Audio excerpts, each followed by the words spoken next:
Projeto que cria a lei das fake news pode ser votado nesta terça-feira.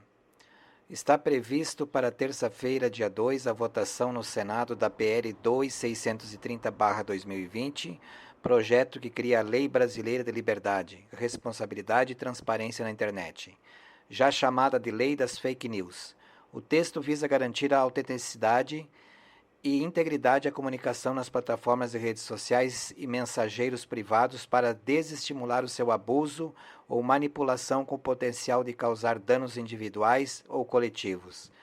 A proposta do senador Alessandro Vieira, do Cidadania de Sergipe, e dos deputados Tabata Amaral, PDT de São Paulo, e Felipe Rigoni, do PSB do Espírito Santo, estabelece que as plataformas estão sujeitas a sanções por não cumprir obrigações legais, como, por exemplo, prover relatórios transparentes, exigir a rotulação de boots, aplicações de programas de computador que simulam ações humanas repetidas vezes de forma padrão robotizada.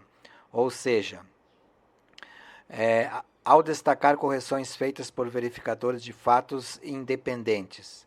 O texto prevê ainda que a plataforma deve aplicar a verificação responsável ao invés de moderação e derrubada de conteúdo que é feito hoje, notificando o usuário e permitindo que ele se manifeste eventualmente e recorra da decisão realizada, o que hoje não acontece.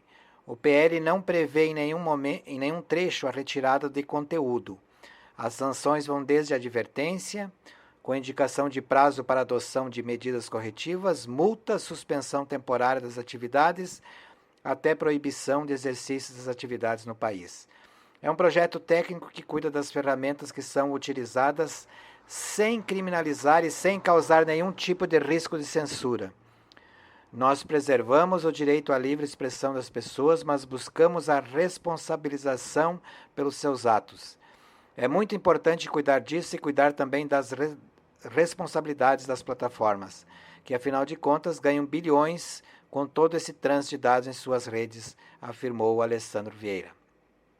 Com relação à punição, o relator da matéria, o senador Ângelo Coronel, do PSD da Bahia, também presidente da CPI mista das fake news, adiantou que deve complementar o projeto com outra proposta de sua autoria, para aumentar as penas de quem promove desinformação na internet.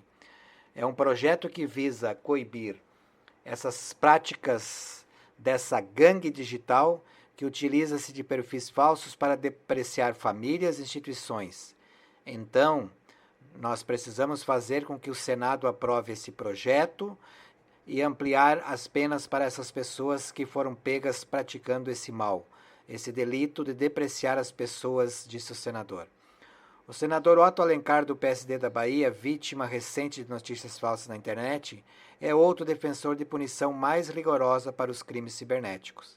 Ele é autor de um projeto de lei PLS 730/2015, com esse objetivo já aprovado no Senado e enviado à Câmara dos Deputados, que pretende apensar a proposta original, contribuindo assim para fazer uma lei que tenha a condição de punir com mais rigor os criminosos que inclusive se elegem ou se elegeram através de um computador ou de um celular ou de um provedor, promovendo mentiras para deslustrar a imagem das pessoas que têm história de vida limpa e correta. A legislação precisa endurecer o caminho. Para isso, é exatamente agora na aprovação desse projeto, defendeu o senador Otto Alencar. Discussão. O líder do governo no Senado, o senador Fernando Bezerra Coelho, do MDB, informou que o assunto ainda está tratado na reunião de líderes. Será tratado na reunião de líderes. Ele e outros senadores defendem um prazo maior para discussão e deliberação do projeto. O senador Eduardo Girão, do Podemos do Ceará, demonstrou preocupação com o possível prejuízo à liberdade de expressão. Diz ele: eu acredito que é temerário se votar de afogadilho, às pressas, um projeto desses. A população está aflita, não são robôs as pessoas que estão me ligando, que estão mandando mensagens, são centenas de pessoas preocupadas com eventual censura. Então, a gente precisa ter muita serenidade para a gente não tirar a liberdade das pessoas de criticar, de se manifestar, porque isso é positivo. Sim, para a democracia, afirmou. Pelas redes sociais, o senador Márcio Bittar, do MDB do Acre, também diz temer que a proposta resvale para o terreno pantanoso da censura. Ele ainda classificou o projeto como inconstitucional, inconveniente e inoportuno. Posso dizer que as consequências não previstas da lei redundarão em menos liberdade para o cidadão brasileiro. Seria retrocesso inonimável a definição de desinformação contida na lei proposta, que é abstrata, aberta e imprecisa.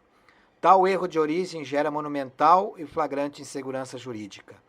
Reputações poderão ser destruídas de maneira oficial, por meio da decisão das plataformas baseadas em determinação legal, avaliou. Com relação à guerra digital, campanhas de mobilização lançadas na internet por apoiadores e opositores do projeto incentivam os usuários a votarem sim ou não.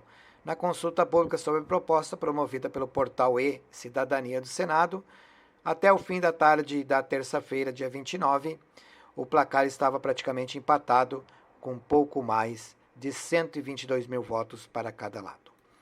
Opinião. A partir, principalmente, da rede social Facebook, é evidente que cada cidadão se sente fortalecido em expressar a sua liberdade de expressão nas mais variadas formas. O que se está em discussão aqui, pensamos que nem é questão da fake news, porque muitas vezes eu posso gostar de um determinado assunto, não leio a fonte, não sei quem, né? Muitas vezes não soubemos quem é aquela fonte, mas como eu gosto de A, B, C ou D, sou a favor daquele partido ou daquela pessoa, ou gostei daquele fato, eu compartilho mesmo sendo uma fake news. Aí é que está o grande problema. Muitos não leem e, como não leem, acabam replicando essas notícias falsas.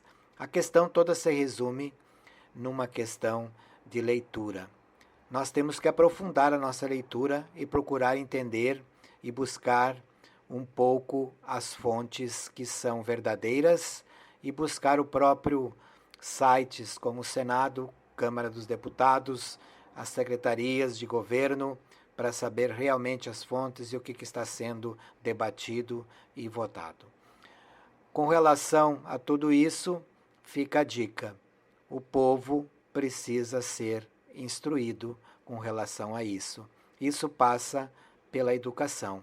Não adianta nós liberarmos celulares, não adianta nós liberarmos plataformas digitais para trabalhar na educação, se não formamos cidadãos digitais. Rádio Web Nova Trento, com notícias do Senado.